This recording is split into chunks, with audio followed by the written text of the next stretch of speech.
He's no longer with us. I'll never forget him. This young man, Superintendent Clark, was short of stature. And because of his compromised size, and I want to say to you, if you're short of stature, you fight. Short is not synonymous with weak. Don't let anybody intimidate you. And if you go down swinging. Y'all don't hear me. But he was a small fella, and the big guys in the community took advantage of him, made him do sexual things with them. This young man escaped the streets of that city, and he ran to a church. The church had a huge sign out front. He ran into that church and he got saved. He thanked the Lord he had gotten away from that stuff, only to learn that when someone had made a homosexual pass at him, he went to the pastor's, one of the pastor's men, and said, I'm going to tell the pastor what this guest speaker tried to do to me. And the man said to him, who do you think sent him to you?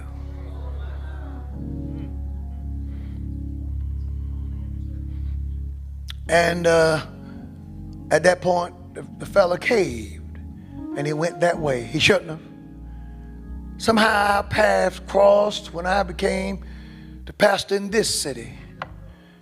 And instead of him letting the word of the Lord deliver him, he began to mock me. I preached his funeral.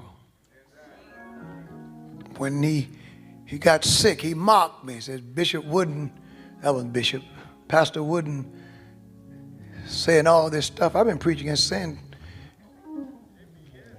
for 40 years.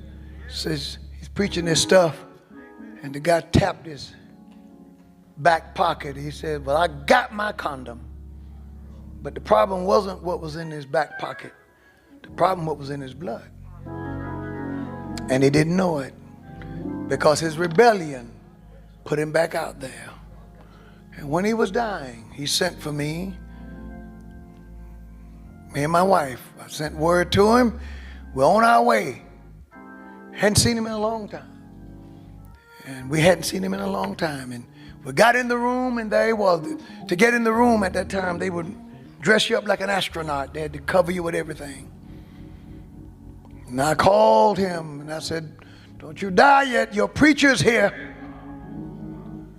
And I began to pray for his body.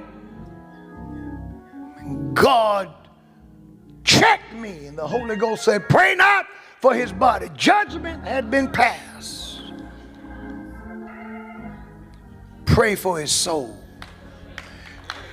See, I did not want, and God didn't want, and thank God it didn't happen.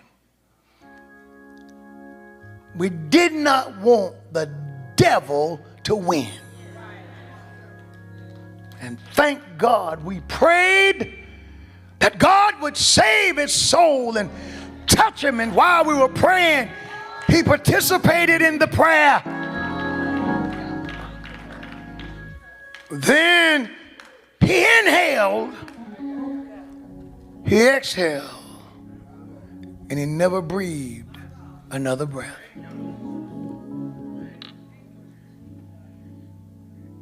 In Charlotte, there's a unmarked grave, a little mound of dirt, maybe now a depression. And that's all that's left of him. And when I think about him, I think to myself, Vicky, it happened to him in Gibeah. What if the church would have simply been the church?